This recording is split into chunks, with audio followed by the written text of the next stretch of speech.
Les défis en matière d'énergie que doit affronter notre société exigent des innovations technologiques. La solution passe par une utilisation des énergies renouvelables et l'amélioration de l'efficacité énergétique des bâtiments et de l'industrie. Pour répondre à ces enjeux, il existe une filière HES d'ingénieurs en énergie et technique environnementale. Audrey a suivi cette formation. Elle travaille aujourd'hui chez Alpiq, une société spécialisée dans la production d'énergie. Elle élabore des installations de ventilation et de climatisation très efficaces qui ont un faible impact sur l'environnement, une exigence pour tous les nouveaux bâtiments. Ça peut être des laboratoires, des salles d'opération, des bureaux ou des écoles, donc il y a vraiment de tout.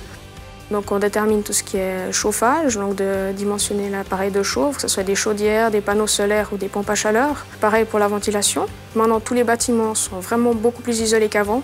Ils sont très étanches et suivant les normes énergie ou autres, il faut pouvoir assurer une ventilation qui est très pointue.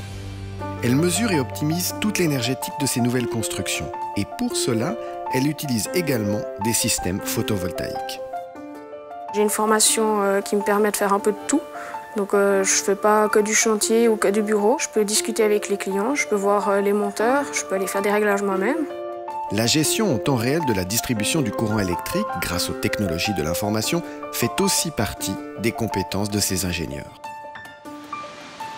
L'exploitation de l'eau pour la production d'énergie renouvelable est un domaine d'avenir. Shadia développe justement un projet de recherche en hydraulique. Alors, je travaille sur une nouvelle technologie de turbine qu'on installerait sur les réseaux d'eau potable. Certains réseaux d'eau ont trop de pression dans leur canalisation. Le but de cette turbine est de récupérer cette énergie, inutilisée, pour la transformer en électricité.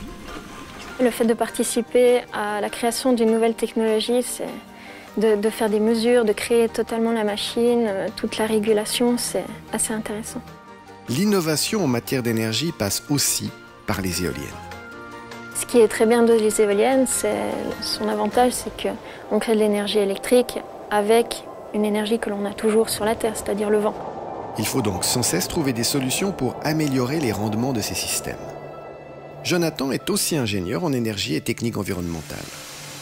Et ce qui m'a beaucoup plu dans ces études, c'était ce lien direct entre la théorie et la pratique. Tout ce qui était lié à l'aspect énergétique, thermique, énergie renouvelable.